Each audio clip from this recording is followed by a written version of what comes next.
जाणवल्या आणि प्रामुख्यानं फार भयंकर परिस्थिती जिल्ह्यामध्ये या पवनचक्कीच्या जे कंपन्या आहेत त्यांच्या माध्यमातून झालेले आढळले। शेतकऱ्यांचं फार मोठ्या प्रमाणात नुकसान होत आहे।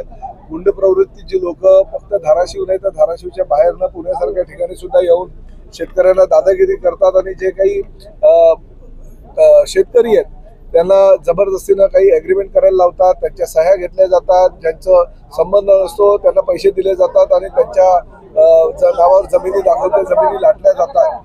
अशा शेतकऱ्यांच्या तक्रारी होत्या आणि प्रामुख्यानं ज्या कंपन्या आहेत त्या कंपन्यांनी कुठल्या शेतकऱ्याला 2 लाख दिले तर कोणाला 20 लाख दिले तर कोणाला 40 लाख दिले, अशा प्रकारच्या काही तक्रारी आहेत। त्यामुळे जिल्हाधिकाऱ्यांनी त्या संदर्भात सगळी चौकशी करायची मी सूचना केलेल्या आहेत आणि जोपर्यंत ह्या बाबतीतला सगळा निर्णय होत नाही तोपर्यंत कुठलीही परवानगी पवनचक्की मालकांना द्यायची नाही। कारण सर्वसामान्य शेतकऱ्यांना जर फसवून कुठला कंपनीचा माणूस हा त्यांच्याकडनं खोटी फसवणूक करणारी जर कागदपत्र बनवून घेत असेल आणि त्याचा वापर करून जर स्वतःचा खिसा भरत असेल तर ते मी माझ्या जिल्ह्यामध्ये चालू देणार नाही। प्रामुख्याने मी कलेक्टरला हे पण सांगितलेलं आहे की या पुढचे जे काही व्यवहार होतील ते व्यवहार रजिस्टर झाले पाहिजे। किती शेतकऱ्यांना मोबदला दिला जातो, किती मोबदला टप्प्याटप्प्यानं दिला जातो त्याची सुद्धा माहिती आपल्याकडे असणं गरजेचं आहे। त्यामुळे नोंदणीकृत दस्तऐवजच फक्त सगळ्या परवानग्यांसाठी विचार करावा आणि नोंदणीकृत दस्तऐवज नसेल तर कुठल्याही प्रकारे परवानगी द्यायची नाही। म्हणजे MSCB असू द्या किंवा कुठली जिल्हाधिकारी कार्यालय असू द्या त्यांना कुठल्याही प्रकारच्या परवानग्या द्यायच्या नाही असं मी स्पष्ट सूचना केलेल्या आहेत। त्यामुळे काही प्रमाणात हे थांबेल, परंतु ज्या काही पूर्वी गोष्टी झालेल्या शेतकऱ्यांची फसवणूक झालेली आहे त्याची सुद्धा चौकशी करायच्या सूचना मी जिल्हाधिकाऱ्यांनी ॲडिशनल SPना दिलेल्या आहेत। हो, जिल्हा नियोजन समितीची काय झालं की राज्य शासनाकडून जे परिपत्रक येणं गरजेचं होतं कारण स्थगिती दिली होती राज्य शासनानं आणि मुख्यमंत्र्यांनी दिलेल्या स्थगितीनंतर ती स्थगिती जोपर्यंत उठवली जात नाही तोपर्यंत जिल्हा नियोजन समितीची बैठक होऊ शकत नाही। त्यामुळे ती बैठक आता लवकरात लवकर आम्ही लावू।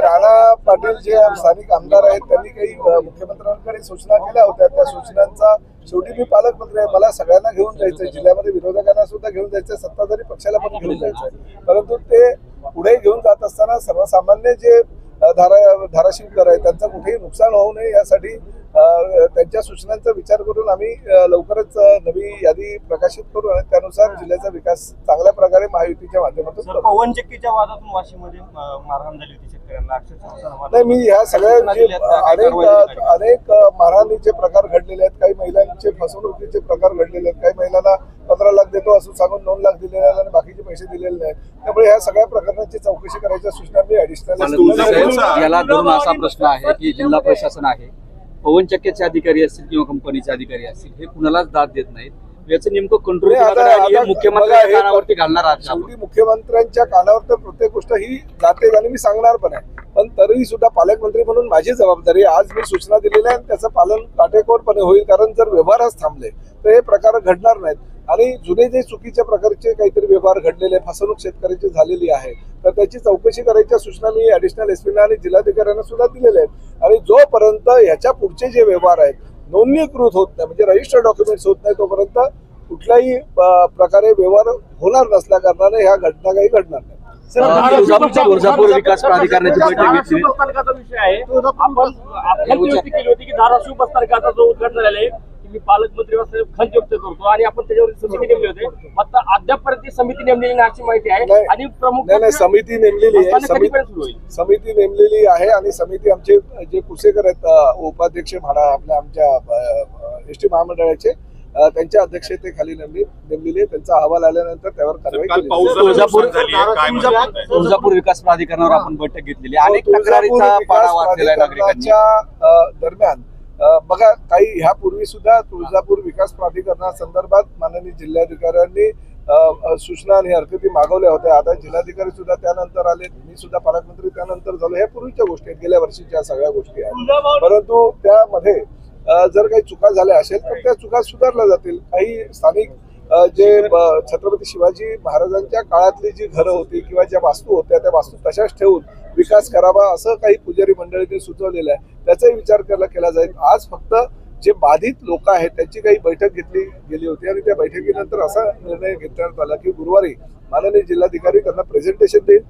तुळजापूर विकास आराखडा राबवत असताना कुठल्या कुठल्या योजना आम्ही भविष्यातील या तुळजापूर वासियांसाठी आणि देवी भक्तांसाठी करणार आहोत त्याची माहिती देतील आणि त्यानंतर मग पुढल्या महिन्याच्या 17 तारखेला बैठक घेतील. सामंजस्य दिसत नाही सर आपल्या काय शेवटी बघा का कुठलाही विकास होत असताना काही अडचणींना मात करावं लागतं. त्या पद्धतीचा विकास होत असताना कुणीतरी बाधित होतं, परंतु बाधित होत असताना आमचं शासनाचं असं म्हणणं आहे की विकास कुठलाही करत असताना किंवा तुळजापूर मंदिर परिसर आम्ही सुशोभित करत असताना कुणाचेही नांगरा म्हणजे त्यांची परवानगी नसताना अंगावरनं बुलडोजर फिरून किंवा त्यांच्या घरादारांवर बुलडोजर फिरून आम्ही विकास करणार नाही. आम्ही त्यांना प्राधान्य देऊ, सूचना हरकती ज्या आम्ही मागून घेऊ आणि त्यांच्यानुसार पुढली कारवाई. विकास प्राधिकरणाचा शेवटचा प्रश्न आहे. आशिष शेलार यांनी बैठक लावलेली आहे. गाभारा दुरुस्तीचा विषय असेल किंवा शिखर दुरुस्तीचा विषय असेल, कुठपर्यंत निर्णय त्याचा झालेला आहे? पालकमंत्री आपण आर्किओलॉजी डिपार्टमेंट हे त्यांच्याकडे आहे, त्यांना ते अधिकार आहे बैठक लावायची. आता ह्या विकास आराखड्याचा मी अध्यक्ष जरी असेल तरी सोमवारी मी त्या बैठकीला नाहीये. मी विनंती केली आहे शेलार साहेबांच्या ऑफिसला माझ्या PS ने की ती मंगळवारी लावावी. जर मंगळवारी लावली त्या बैठकीमध्ये योग्य तो आम्ही चांगल्या पाऊस झालेला आहे. काल नुकसान कॅज्युअल्टीचे काही रिपोर्ट्स आहेत. कॅज्युअल्टीचे काही एक व्यक्ती वाहून गेल्याच्या सूचना मिळालेल्या आहेत आणि मी बैठक चालू असतानाच तहसीलदारांशी बोललेलो आहे आणि आम्ही योग्य त्या उपाययोजना करतोय. तुळजापूरच्या नागरी सत्कार कार्यक्रमाला आपण नव्हता. आयोजन आहे, आयोजकाबद्दल काय माहिती होतं का? नाही, मला कल्पना नाही. मुंबई महानगरपालिकेचे